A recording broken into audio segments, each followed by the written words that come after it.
Hey everyone, welcome back to the 443 Security Simplified podcast. I'm your guest host, Corey, the Chinese state-sponsored actor, not Griner. Actually, I'm not one of them. And joining me today as a guest host again today is... Ryan Estes, intrusion analyst here at WatchGuard, and not a North Korean threat actor. He's going to catch me. Nice to have you again, Ryan. Yeah, thanks for having me again. Cool. On today's episode, we're going to cover three stories. We'll start with news of threat actors hiding malicious executables in DNS records. Then we'll talk about new ways attackers are using AI to assist in malicious website cloaking. And finally, we'll end with how three Chinese state-sponsored threat actors are targeting the semiconductor industry in Taiwan and their supply chain. So with that, let's go ahead and slide our way into the news. Let's do it.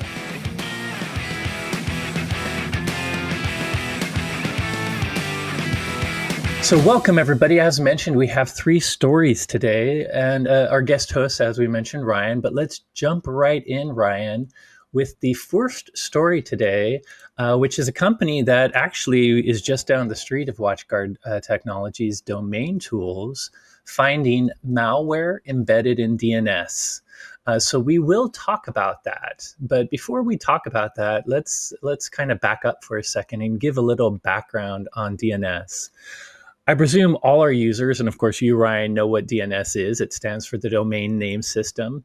And it's basically a protocol and service that provides an actual name or URL for different systems on the internet, which typically have IP addresses, IPv4, IPv6. So like when you go to www.watchguard.com to check out the 443 Security podcast, that name uses the DNS protocol to be translated into an actual IP address where the server is. I'm sure you deal with DNS all the time, right, Ryan? Yeah, I always think of DNS as kind of like a phone book. I don't even know if they make phone books nowadays, but phone book for like IP and domain names. Absolutely. I consider it the same thing. So it's really the phone book of the internet. There's a lot of information in this standard. There's a lot of different resource records you can have. Things like mail servers, knowing where a mail address is associated with DNS with things like MX records. But the main record I wanted to talk about real quick before we dive into the story is something called a text or a TXT record. Pretty much stands for a text record. And this is a special type of DNS record that is specifically there to kind of add a little bit of usually text, human readable information with something. It can be used for also machine readable data too, but generally it might provide additional text about a domain host name, like maybe something about the server or the network. So just think of this as an additional record DNS uses that might have a little bit of, or it's intended to have a little bit of text in it. But let's get back to our story. So our story was Domain Tools finding malware embedded in DNS records. But really, that story starts with, this is the blog post for DNS Tools where they talk about this malware, but it all starts with an actual report that they read from another researcher who's known as Asher Falcon. Asher Falcon is just a 17-year-old student. He appears to be a CS student that's studying, computing and other stuff. But he found a new technique, which he called DNS IMG or DNS image, that allowed him to store and retrieve images in these DNS text records. So I don't think we should spend time going into all of the details, but basically he realizes that you can use tools like XXD to take an image and kind of store it as a hexadecimal version of that image, or even into a base 64 encoded format if you wanted to make it smaller. And remember, text records just have arbitrary text. While it's meant to be probably human readable ASCII text, there's no reason you couldn't put any sort of text there. At the end of the day, hexadecimal, base 64, it's all, described in characters, so it could be text. So he figured out, what if I could put some information that's more than text in these text records? Is there a way I can hide it there and retrieve it? And long story short, he found there was. He found a couple caveats. For instance, when he tried to upload data to a text record, this is probably due to the DNS RFC, but he found there was a 2048 character limit. So when you're dealing with files that are an image size, or even we'll get into executables later, it takes a lot more than 2048 characters typically to have them. But the cool thing is text records allow you to have multiple text records. You can have them associated with different subdomains or all associated with one file. So he figured out how to write a Python script to take a image, its hexadecimal information, and insert it into a bunch of text records. So what does that do? Well, that allows somebody, let's pretend it's a threat actor, to hide unexpected data, data that wasn't really intended for a text record in another place. Of course, his next part of this, and when he is testing this, he shows that he was able to do it. He used Cloudflare and had a whole bunch of text records that, when combined, had a bunch of data. The next step is, now that he's hidden data, unintentional data that wasn't originally intended for the record in a weird place, can he recover it? And then he again wrote another script to do that. Long story short, while he had a few issues as he was uploading these text records to a public DNS register like Cloudflare, sometimes it took a while for all the files to show up properly. But long story short, he was able to recover all the bits of data he hid to make an image. The first time he did it, some records were missing, hadn't been actually properly uploaded and hosted quite yet, so the image was messed up the first time. But after waiting 10 minutes for Cloudflare to kind of catch up with it all, he was able to recover a full image from DNS records. So kind of an interesting way to share data, to hide data in a place that you wouldn't expect it. The key thing, by the way, is you need special tools to recover this data. This data is not just going to, like, people doing DNS are not just going to see this data. You're going to need tools to actually recover it. So it's not like a bad guy can just put stuff in DNS records and then someone looking up DNS would get it. It's just a place where you could store and hide stuff. And the fact that all of the retrieval is going to happen over the DNS protocol, it's a tricky place to hide stuff because it's kind of a back channel that you wouldn't expect to be scanning for certain files when you were looking at DNS. Before I dive into domain tools part of the story, do you have any comments on this or any thoughts on this so far, Ryan? Yeah, I've actually seen this a few times, not in the DNS part, but the hiding images and obscuring text within images. I see that a lot, and a lot of them are they'll reverse basically the hex. So the beginning will be at the end, and it's basically just a reverse. And a lot of time it's base 64 encoded. That's the big one. But I don't think the text he did record raw thing, hex at first, but he mentioned if he had taken the time to base 64 it would actually save twice the space. It would be smaller. So I besides just the obfuscation that base 64 adds, I think it would have helped him a lot to make it a smaller amount of files too.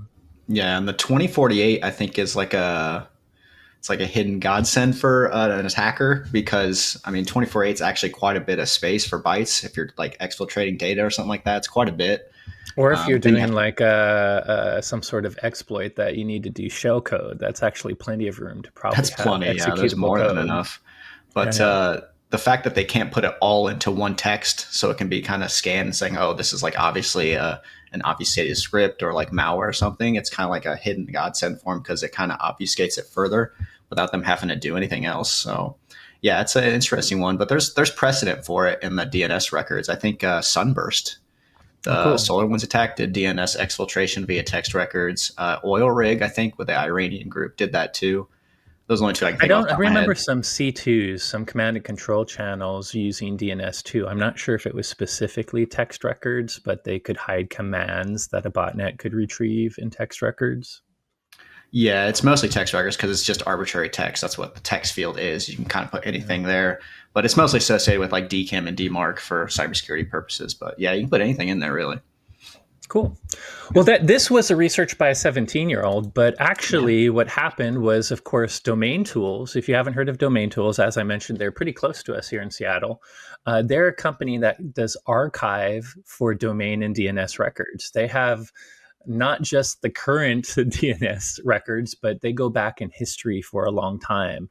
It's a cool service for things like threat intelligence. Sometimes threat actors register a lot of just randomized domain names, and because they have histories of patterns, they will notice when there's unusual registrations and can kind of, before the bad guys even activate bad stuff, have some reputation for it. But in any case, one of their researchers found the 17-year-old's post and decided to use their tools, DNSDB Scout, to search their records of DNS, including all the text records they had. The 17-year-old was hiding images, but obviously, if you can do hex and base 32, you can store any type of file, including a hexadecimal file. So what they wanted to know were any current threat actors actually using this trick of hiding things in text records to store different types of files. So by creating a special query, you guys probably know there's magic bytes that associate different types of files. A portable executable file has magic bytes at the beginning of it. Java code, there's a lot of different magic bytes, but they did some searches looking for magic bytes in all of the DNS text records from 2021 through 2022. And essentially, they eventually found executable headers in 3 different domains in the text headers.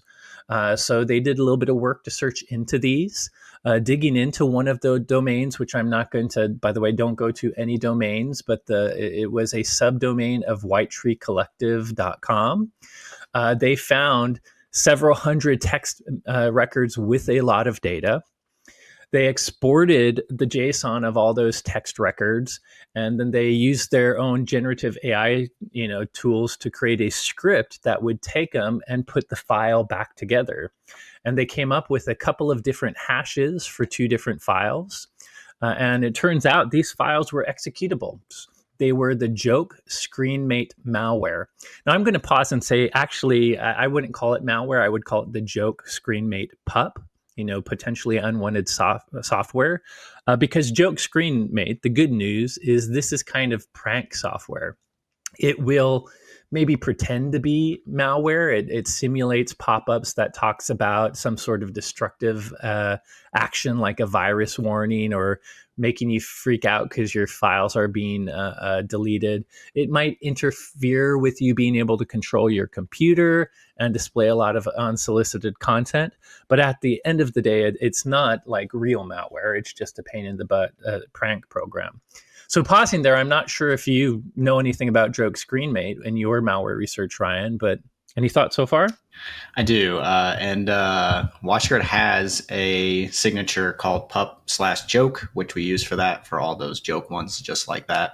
And that would probably get that. There are some that you would put malware because they kind of mess up, I guess, your workflow. Like there's a lot of pop-ups and stuff. So sometimes you might put malware, or I might.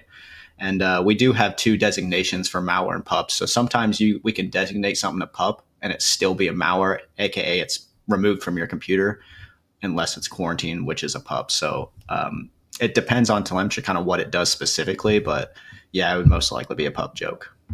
Yeah.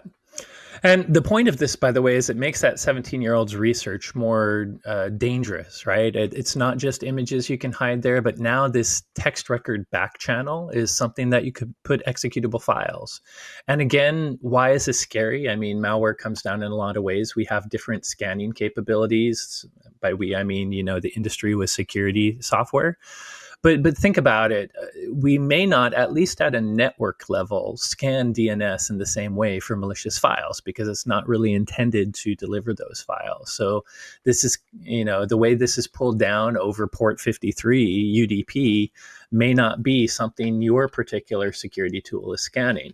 We'll get into practical tips later. I'm sure endpoint software and other things could help here. But just know it becomes a malicious back channel to be able to hide things. Yeah, and that port's always open too, right? If you have a system connect to the internet, it's going to have DNS open almost always. Yeah, if you're egress filtering even heavily, even as an ISP, only allowing very specific things, DNS is one of the things you simply must allow to get the internet to work. So it's a very useful back channel for these threat actors. In finding this and in finding the other three domains, they also realized that it can really be any type of file or code. So they explored a bit about what about malicious commands or scripts. And in short, they also found an encoded PowerShell script in one of those three domains. If you are watching the YouTube version, you can actually see the Power script on the screen. I won't name the domain. It's in the articles that you can see that we're connecting to. But in either case, the Power script in this case acted as a stager, and it seemed to be associated with Covenant's C2 server. So it seemed to be delivering next stage payloads as part of Covenant. I hadn't heard of Covenant. Do you know anything about that one in your malware research, Ryan? Not off the top of my head. I don't want to get ahead of myself and say the wrong thing. So I'll just say No I don't know worries. off the top So of my head. Yeah. it's a C2. It's probably a botnet of some sort. And sometimes different security companies call the same botnet a different thing. But either way, at the end of the day, the point of this whole thing is bad guys can hide malicious crap in text records. Now, just the reminder, the reminder is this is just data that's being hidden somewhere. It needs software to recover it. So again, just doing a DNS lookup to the wrong place is not going to deliver this to your computers. What would have to happen is the threat actor would already have to have some sort of access to one of your customers or your users' endpoints, and they would have to run the script or software that used this back channel to retrieve a file. So it's not going to help them automatically deliver malware to a computer. What it will help them to do is potentially, use evasion by grabbing a file over DNS rather than a more direct file transfer mechanism. They may be able to evade security software. So I found it an interesting story. We've already talked a bit about it, but have you seen anything? I think you mentioned a few things similar you've seen with this, but any other interesting things you've seen in DNS in your research as a malware analyst here at WatchGuard? Yeah, personally, I haven't seen anything like this in a while. That's mostly just research like this. And yeah, like the ones I said, oil rig was a big one. They use that as data exfiltration. Um, I don't remember the other one, but there's precedent for it. Like it's been happening for a long time that people use DNS as data exfiltration or stagers or stuff like that. So it's really nothing new, and I'm not trying to take away from their research, but it is definitely something to look out for sure. Do you have any thoughts on the effectiveness of this back channel for threat actors, or more about, let's talk about too, I would say from a network, let's talk about like how you can catch and prevent this as a defender. I will say, I'm going to let you answer the question from an endpoint level, because I will say from a network level, this could go past some of the scanning. We have multiple AV scanning on the network side of things here at WatchGuard, but I don't think we apply it to the DNS channel. So, and especially because when you were capturing, when the script on a victim's machine was going out to get these text records, it would get little bits of data one at a time that weren't the full threat. On the endpoint, it would be combining those data to make the full executable file. But what you would see on a network level is just little pieces of base 64 code that wouldn't really represent the full threat until it was completed on the other end. So I do think this might be an effective way to evade network security. But that said, again, just to repeat, do you have any thoughts on how effective this channel is for threat actors and what you would do to make sure that you caught malware being delivered this way? Yeah, I think the story here is that it most likely is going to evade network. That's kind of the point of this, is that it evades network, DNS filtering, all that stuff, and that it ends up on your endpoint.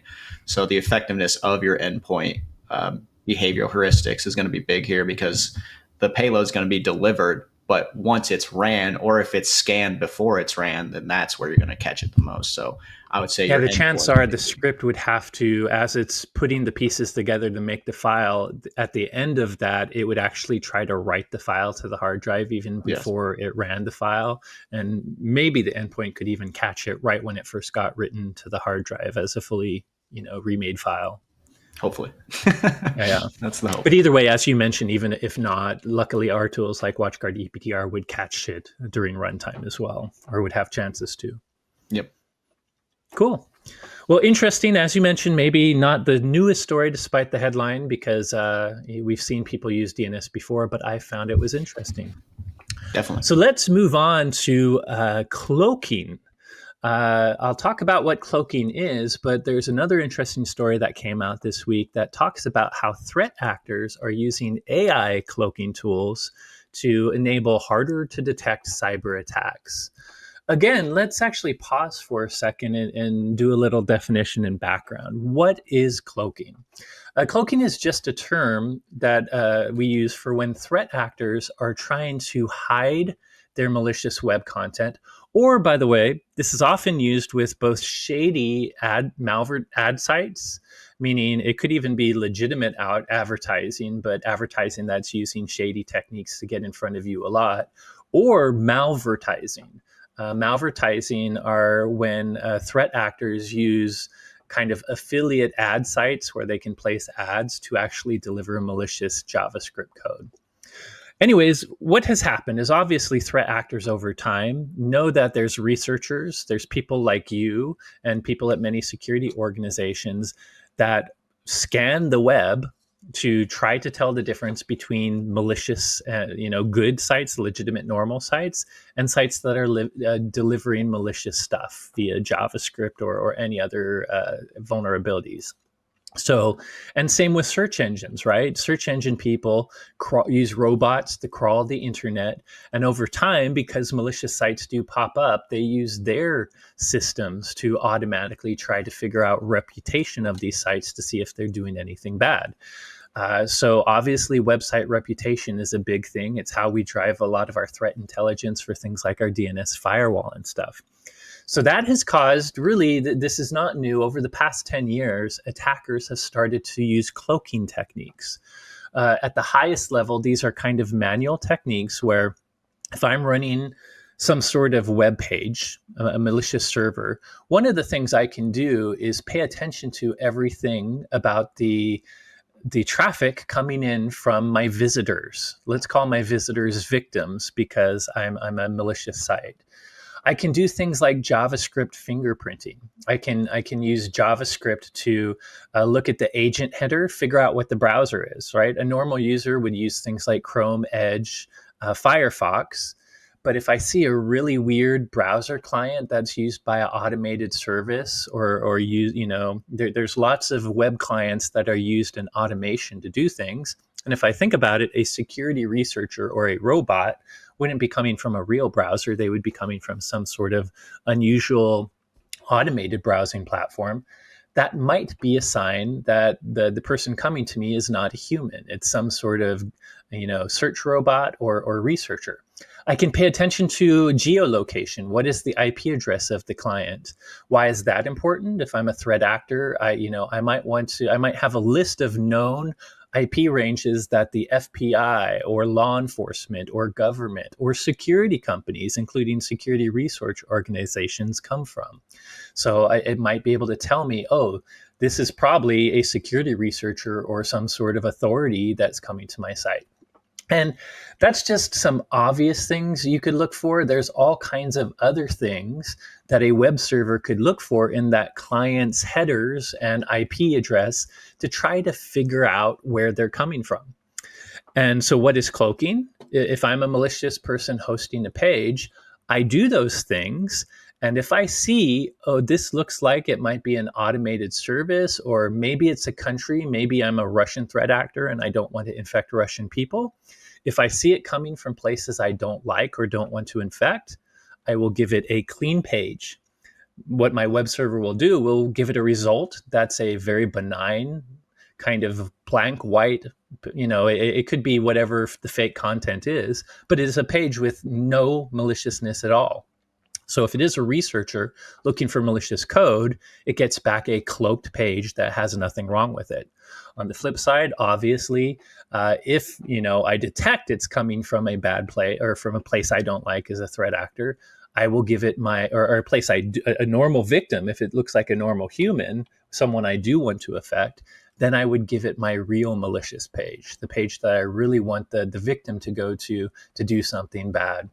So I'm going to pause there, by the way. Us talk. I'm sure in your research and malware analysts, you've seen threat actors use cloaking techniques. So I'm curious, Ryan, any cloaking, any other ways that bad guys try to recognize security machines or something like that? And how often do you see when you find malicious URLs, threat actors actually picking whether or not to show a clean or malicious page? Yeah, you know where I see this the most actually is personally. I get so I mean you probably do too. I get so many texts like, "Hey, click this link. Your package is late. Hey, your taxes are due," and you click it, and you go to the website, and it's like clean or something. Or where I go out of band, like on my work computer, I'm like, "Okay, what's this website doing?" It's a Yep. fresh, clean website. I get it often, like so often. And that's where I see it the most. It's like smishes and fishes. But yeah, malvertising is a big one, and that's fancy term for, you've probably seen research that you go to Google and there's a sponsored page on top that mimics the page below it.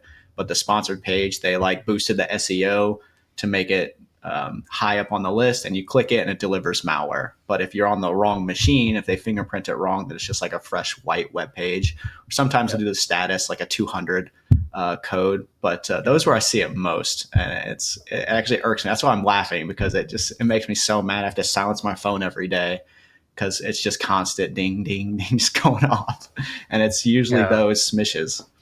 Yep. So, And it is a useful technique for the threat actors because obviously, if the authorities can find the malicious side of the page, they can either take it down or, more importantly, they can just put it in a blacklist. yeah, And the threat actors don't want their malicious site to be blacklisted. So the ability for them to try to figure out if it's undesirable from their perspective, like a good guy, and hide the malware from the good guy, really helps them keep their actual malicious content up longer. And it does mean that researchers have to take extra steps. Ryan mentioned sometimes when you suspect there's cloaking going on, you have to come from another IP address or set up a virtual machine that you have to start faking your headers with Burp Suite to try to give it information that makes it think you really are a human, so that yeah. it will display the right content to I'm you. glad So you it just just it mentioned Burp Suite, because that's pretty much what you use, is just change user agents and stuff like that to try to see if it's doing Yeah, something and maybe different. come from a different IP and all that jazz. So there are ways researchers use to still get the black content, but they have to do work to get past this. This does get us back to today's story, which again, the new none of cloaking is new, but the news story that was really mostly discovered by an organization called SlashNet, who deal with email security and put up a blog post on this. SlashNet claims that they're seeing threat actors start to use AI to improve their cloaking capabilities. So I've already described cloaking to you, so you know what it is. But what they basically did is on the underground, they found two platforms, one called Hoax Tech and the other one called JS Click Cloaker, that were being sold on the underground. And by the way, these aren't just advertised as malicious tools to hide malware. These are also advertised as cloaking solutions to shield traffic and boost conversion rate for marketers. So, there are use cases for marketers to also change their content depending on who they think the person visiting is. So they advertise these tools in marketing, but the truth is they're used quite a bit just in black hat malware. But they looked at two tools and they noticed that they're starting to get machine learning and AI functions. For instance, Hoax Tech is one of them. Hoax Tech uses some of the traditional things I've been talking about, like JavaScript fingerprinting. And by the way, some obscure ways they can figure out if you're a human or automation is they can also see your screen size. Like if your screen size is tiny, they know it's probably an automated system versus if you're a normal browser. But they noticed in Hoax Tech, they are now using machine learning to spot patterns too.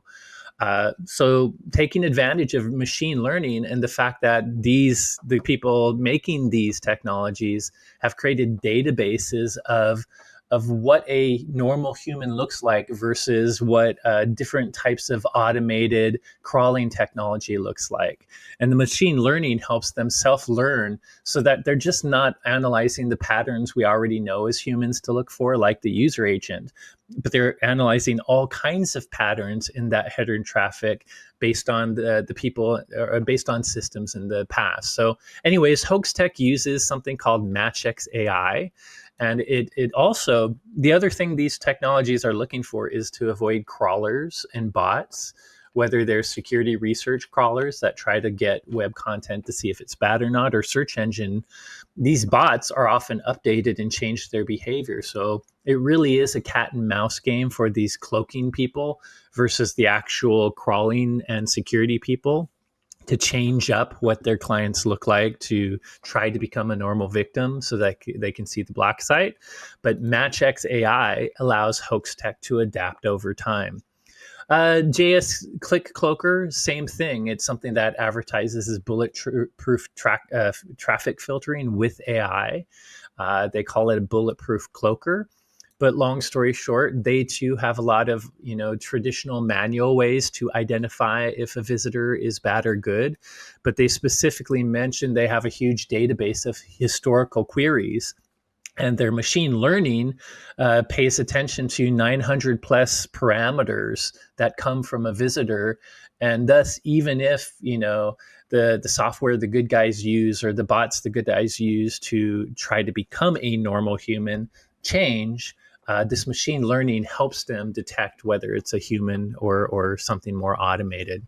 So really, it comes down to a SlashNet found a couple of tools that do cloaking, and these tools are starting to use AI in a more malicious way to help them as bad guys. If you're interested, be sure to check out their blog post on it. It has a lot more information. But at the end of the day, we understand cloaking pretty well.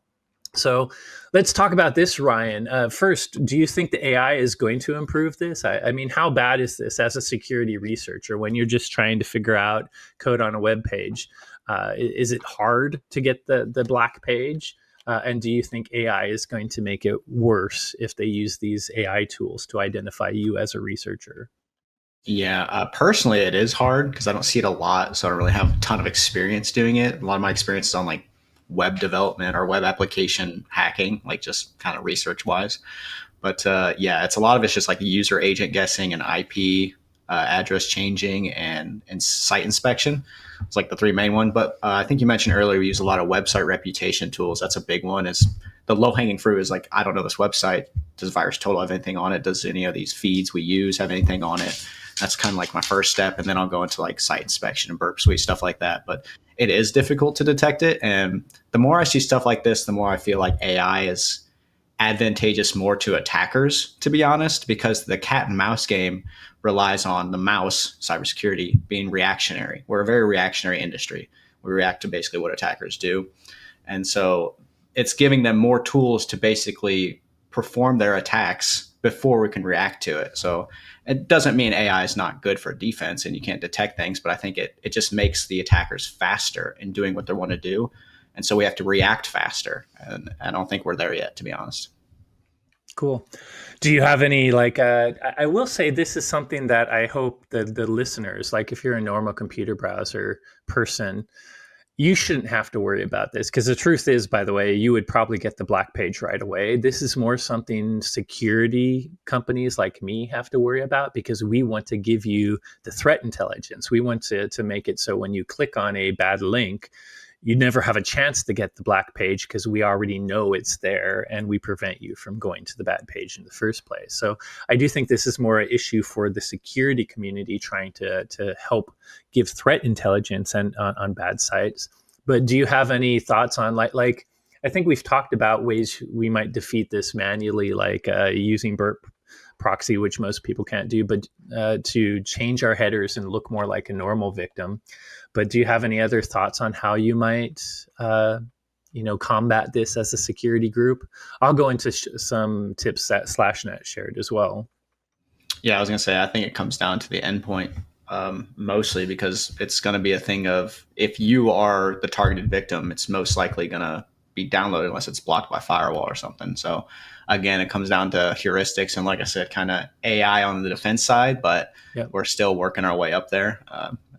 Yeah, that's pretty Well, much it. some of the tips SlashNet gives are pretty good. One of them is like real time scanning. Like if you're just running a normal web browser and what happens, you visit this page, it's running some code on its back end that's paying attention to your header and it sees that you might be a researcher. It's just going to redirect you. You're going to eventually get a link or that redirects you to get a clean page versus a black one. But the cool thing is if you have additional software that's doing real time scanning, when it's doing that, when it's actually running code that it creates a path where it's going to go one way or the other, you can at least catch real time when it's trying to redirect you somewhere else. And maybe then that is where you could learn as a security person that, oh, this has two paths. Let's figure out how to go the other path. One thing they talk about is something you and I already talked about, which is multiple vantage points. You know, if I'm a researcher, I probably use my research network to go to web pages just to be safe because it's been sandboxed. But if that research network is one that's already a research IP that the bad guys know, they're serving me white pages. So multiple vantage points means just having multiple different ways, you know, different browsers, different places, different research networks, different tools that you're visiting a web page with. And that way, and maybe one's in a different country, you're using cloud or virtualization to come from a different place.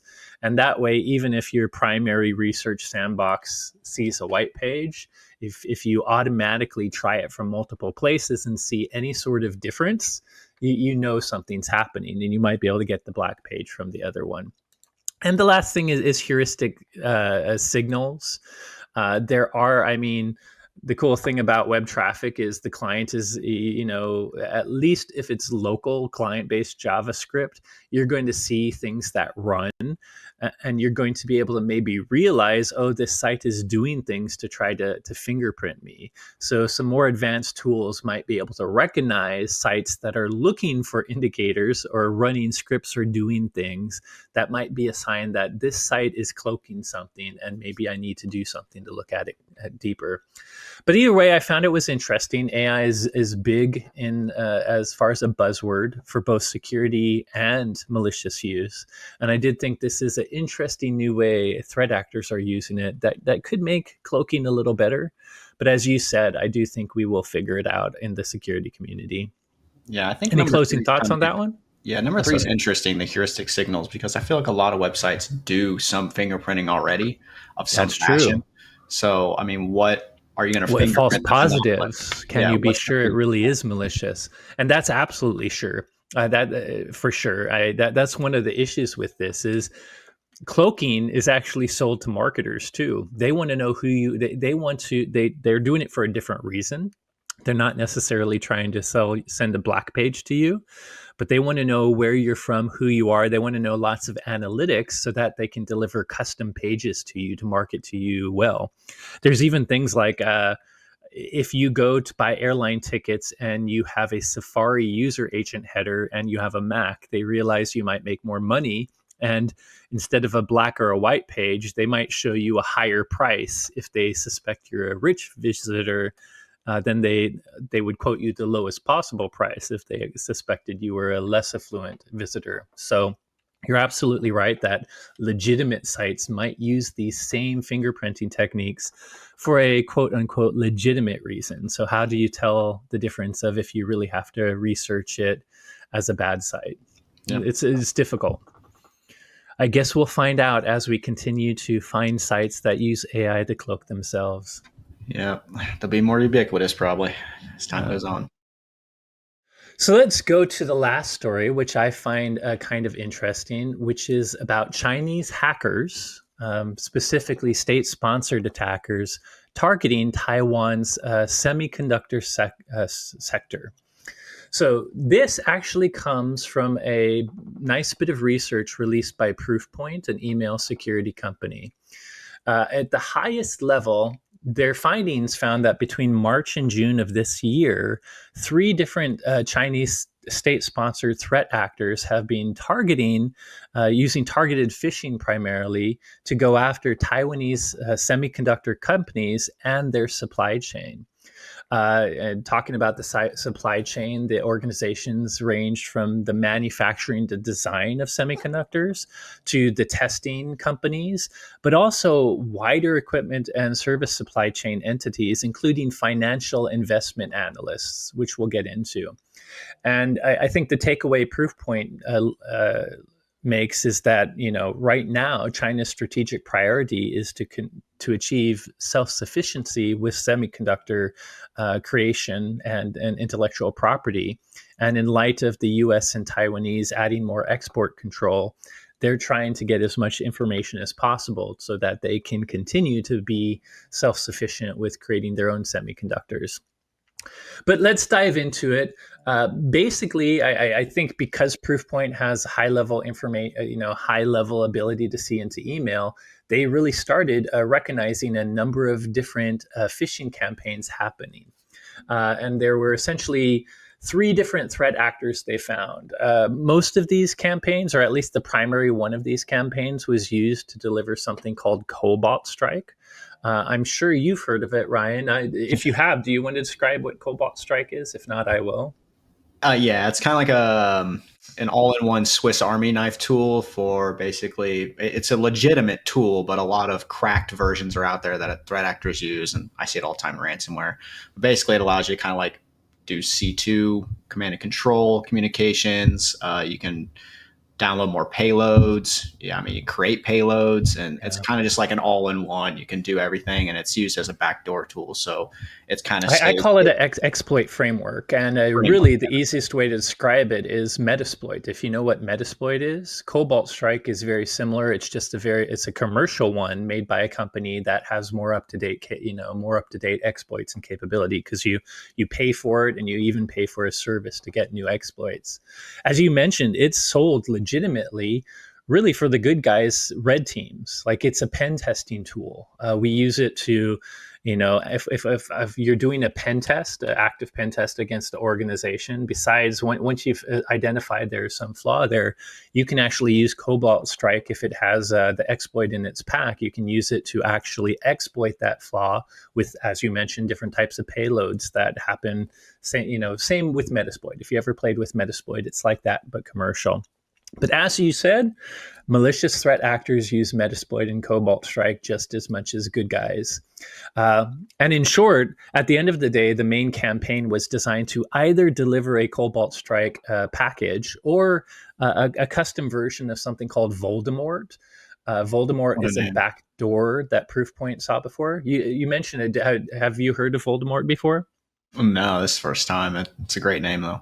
I think Proofpoint came up with the name, so it may have other names from different antivirus companies, but it's a C-based backdoor that can do a bunch of, it has the basic information gathering. Like when you first get on a victim computer, you're going to want to do some basic information system analysis to figure out what kind of system you are and maybe do a little enumeration and lateral movement. But it's the first type of payload you would get that can then drop additional payloads on top of it. So Proofpoint observed a couple of Chinese aligned threat actors. They claimed they're Chinese aligned based on the tools, techniques, and procedures that were used that were similar to other ones they'd seen before. And ultimately, there were three different actors. UNK, I don't know if that stands for unknown, but UNK underscore drop pitch was the first actor they talked about. Then they have UNK underscore Sparky Carp. And also UNK, or I should say the first one is UNK underscore fist bump. So three different groups doing different things. Fist bump is the one that was actually trying to drop the Cobalt Strike packages or the custom backdoor on the actual supply chain associated companies.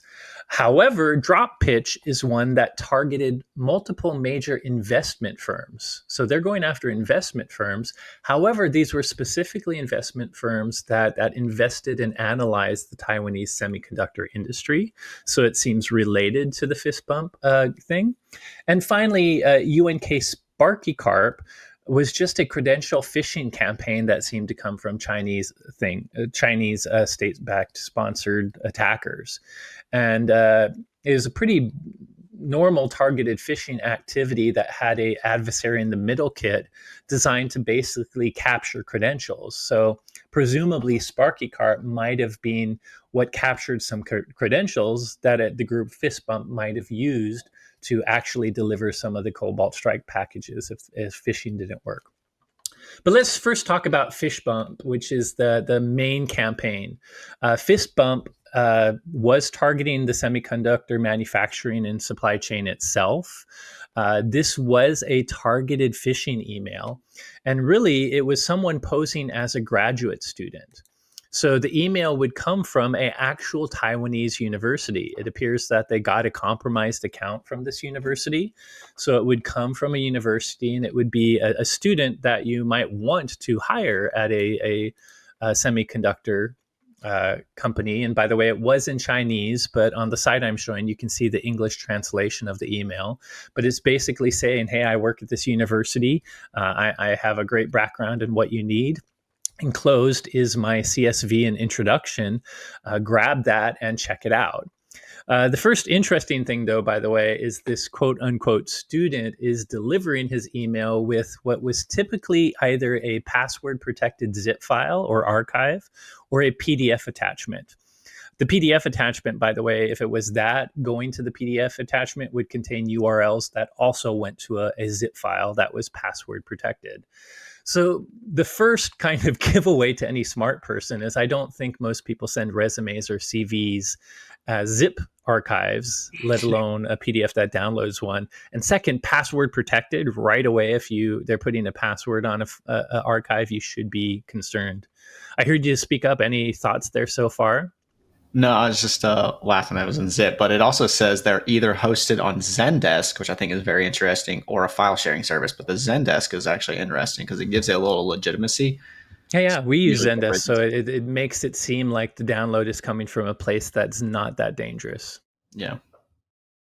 In reality, though, if they actually open the PDF and follow one of the links to get the file and they get this archive file, the archive file actually includes a bunch of things. I mean, it starts with a LNK, a shortcut. So this is obviously targeting Windows. It will contain some executables. It will contain, and it's usually called intro.zip. It contains a link file, which is really what you click on, the shortcut. It's a PDF.link file. So to you, you might think you're opening a PDF, but really you're opening a shortcut that can execute additional things. And it also includes some benign executables, but some malicious DLLs. And in short, there were two infection paths, and some of them contain both at the same time. It would choose which to do. But if you open one of these link files, it would execute some Visual Basic script. The Visual Basic script would still open a PDF so that you thought you were just opening a PDF. But in the background, it would use a benign executable. The benign executable is actually probably in this case that you could see it was a version of Java, but it was a legitimate executable, but an old version of a legitimate executable that suffered from something that was called DLL hijacking, where you can actually sideload another DLL. So they're purposely sending a vulnerable but legitimate executable, which they can then use to sideload a dynamic link library that's malicious. The link library decrypts contents from other files and essentially either loads the Cobalt Strike beacon or loads Voldemort, the backdoor. Why don't I pause here? Is this seems like a pretty typical type of infection chain? Do you see things like this a lot in your malware research, Ryan?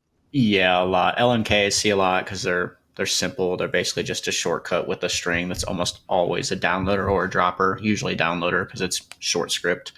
And then the JLI.dll, I've actually seen that firsthand recently, malicious versions of it, and I couldn't attribute it to anything, but I wonder if it was part of this. the Could JLI be. DLL, and then it looks like they're using Cisco services. I think I see, so that's pretty On interesting the as other well. side, if they're doing Voldemort, I believe it's the same thing. Cisco Collab Host is probably a legit Cisco, but in this case, the benign executable, its main thing is to be an older one. It has to Yeah, be vulnerable to the DLL hijacking. That's its only purpose, is to be a legitimate thing that's vulnerable to something that allows it to launch. In this case, they named the DLL Cisco Spark Launcher to make it sound Cisco-y, but this is really a malicious DLL. yeah. I wonder if they're doing some kind of checking before they try to run these, because I'm trying to decide how they choose which one to run, and obviously they're trying to check for Cisco and Java beforehand. Yeah, they do mention that some of these contain two distinct infection chains, so it can go down two paths. I will say, if you check out the Proofpoint blog post on this, they have a whole. I'm skipping a lot of the technical detail, but Hmm. they go into what files things are run from. They talk about the C2 profile. They talk about all the reasons they attribute it to Chinese-based state-sponsored actors. So hard to describe all of the tech detail on the podcast, but you can get a lot of information there. Oh, But okay. that, I see what's going on here. It's basically so the UNK is Proofpoint's way of saying we haven't attributed to a specific group yet, but it just yes. mentioned APT 41. So it looks like these are three clusters, is what they call them, three clusters within APT 41 that all have the same task, but they're using different methods to get Yeah, credentials and stuff. if you read further in, they actually think the three different ones are different known state sponsored actors, but they actually talk about this one. Fist bump seems to be associated with the tools and techniques of Brass Typhoon. Yeah. So a lot of, if you actually follow the state sponsored actors, they're named different things by different vendors. You can get why they're attaching certain tools and techniques to being a certain state sponsored actor. And it really comes down to the processes that they use that they're seeing being used in the malware again. And as you can see, UNK fist bump seems to overlap with TA415 that Google has found before. Some the additional things now. This is a different campaign, and presumably might be a different Chinese threat actor, because they say there's three distinct ones. But the other campaign was again targeted phishing, but this time against multiple large investment banks, but especially banks that are specializing in investing into semiconductor industry. So really, kind of a similar thing in this case. Drop pitch also had a email that a hyperlink in the PDF that downloads intro.zip.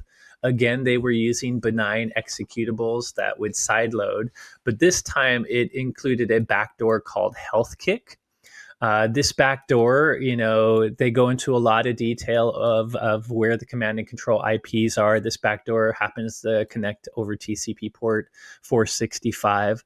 But the point is, it's just a backdoor that has control of your computer, and they can use that control to, really do almost anything they want on your computer and gain information. I believe what happens is HealthKick basically adds as a reverse shell that the threat actors were using to kind of just do initial what victim at this financial organization that I get, who are they, and is there anything of interest? If there was something of interest, they would then use their access of the backdoor to install a legit remote management tool, RMM, remote monitoring and management tool called Intel Endpoint Management. And once they installed Intel Endpoint Management on your system, they basically have remote control of your system and can do and at that point, steal data, figure out whatever they wanted to get from you. So again, an email that either through a PDF or some other way has a URL to a zip file. Just like before, there was a executable that was benign that would sideload a malicious DLL that installed a very basic backdoor. And if they wanted to do more, if they thought you were important, they would manually selectively drop a legitimate RMM tool. I don't know if everyone uses different names. Does any of this seem familiar to any of your research, Ryan? I've never heard of HealthKick. No. Yeah. Interesting, though. I mean, if it's state sponsored too, this would probably be low volume. When we're talking about very targeted attacks like this, you're not going to see them to computers all over the world. So you'd have to get malware from a very specific victim. The last one's pretty simple. I'm not going to cover it in as much detail, but the last one, Sparky Carp, was something that started in March 2025. These, again, were phishing emails, a phishing campaign. But the phishing campaign had custom adversary in the middle software that was targeting the semiconductor industry. The phishing email, if you followed its links, you would get a pop-up like the one we're showing in the video version of our podcast that really is an account login security warning that is warning you to, something's up, to sign in again to Microsoft. But of course, like any other phishing, even though it looks semi-legit, if you signed into it, they're grabbing your credentials. And the key thing here, by the way, this Chinese threat actor was also aligned to other ones they've seen in past campaigns before. But because this one was targeting the semiconductor industry, they believe they may have been gathering credentials for use by these other threat actors too. So, anyways, it's just interesting to see China is targeting Taiwanese semiconductor industries and using some pretty common malware delivery techniques. Talking about it, how often do you see, by the way, legitimate tools being used in attacks? Whether we're talking about the benign, the executable, which is actually executable, oftentimes it was things like a Cisco thing or a Windows thing that is normal. It's just an old version used to sideload something. Or how often do you see them actually, once they have a basic backdoor on a computer, delivering something like a legitimate RMM tool, Ryan? A lot.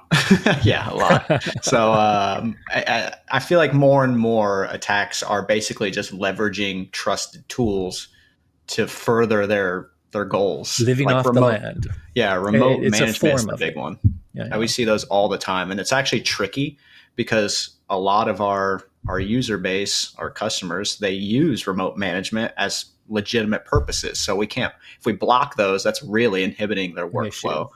So we really Absolutely. have to bring in telemetry, and a lot of times we sometimes let them through, not attackers, but like remote management tools that we think are kind of suspicious. Sometimes we Yeah. do err on the side of caution, but if they are used a lot, remote management specifically, yeah, I On the see them a flip lot. side, hopefully the things like when they're doing that side loading with legit executables, that's where our endpoint software can probably help. And you mentioned before Cobalt, like Cobalt Strike is also a legitimate tool, but whether it's Metasploit or Cobalt Strike, we see that used just as much, if not more, in malicious activity than we do actual real security organizations and pen testers. So it's not unusual to see the tools that we as the security community make for red teaming show up in the bad guys' hands.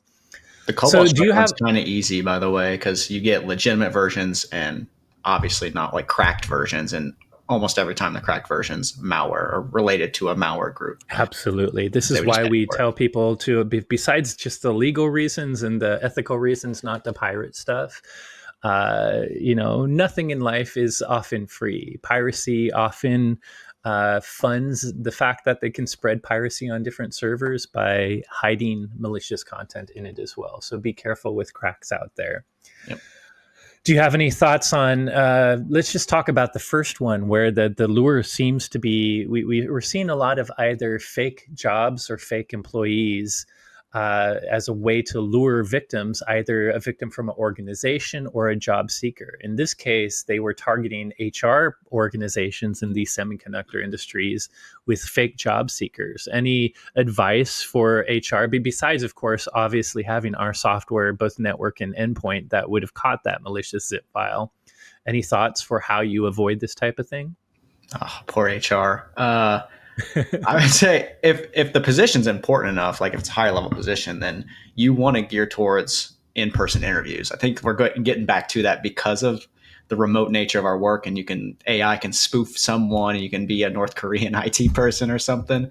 But I feel like you Yeah. have to do like an in person interview at least once, especially for Although higher I up was, yeah, roles. in person is probably the important part there, because we know that Yes. KnowBe4 accidentally hired a North Korean employee because they had set up enough backend in a US state that they seemed to be there. Yeah. And even on a video interview, they Yes. used AI deepfake technology to help them seem like a local, a person that matched the rest of the resume, despite the fact that they were really North Korean. So it is tricky. I will say in this in specific, though, it's email. And Yeah. Security awareness for your entire organization, especially HR and accounting, is important. That would also help those people at the investment firms, because an email with a zip file that has a password, if you Yeah. do even that, that's a freaking dead. I mean, me and Ryan laugh. It's such a obvious dead giveaway.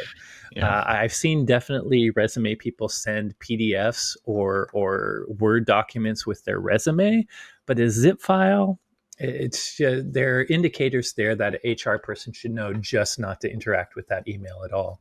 You could also, create like a simple tool that you upload the resume to, like a web tool that scans it beforehand too. That could be another solution instead of email. Exactly. Yeah. Any other protections you can think of to avoid attacks like this one? No, this is like a mostly geopolitical. It's impossible to talk about the China Taiwan hacking stuff without talking about like geopolitics because What are it's your almost thoughts? I mean, do purely. you agree with Proofpoint's conclusion on why do you think China is going after the semiconductor industry? I This mean, is where it's we can speculate and just share our opinion. yeah. I mean, the logical explanation is that they want to be more self-sufficient, and the U.S. and Taiwan and other Western countries are putting a lot of export controls with the AI movement now. That everyone wants to try to get the best chip, the best software on it, and so it's just a race right now, and that's part of it, or a lot of it, really. Yeah, I agree. We're probably going to see a lot more of this from Chinese state-sponsored actors. So if you're in the industry they're interested in, beware. Uh, well, that's it. Thanks for being Cool. here, Ryan. Yeah, thanks for bringing me back.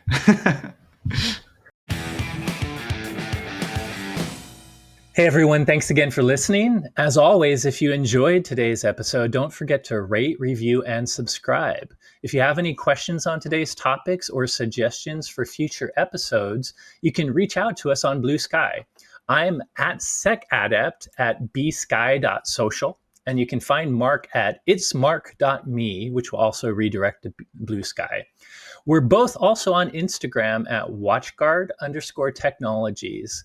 And Ryan, unfortunately, is a smart security researcher who avoids social media. But if you want to send any questions to him, reach out to me and Mark, and we'll be sure to forward them. Thanks again for listening, and we'll see you next time. Thank you, everyone.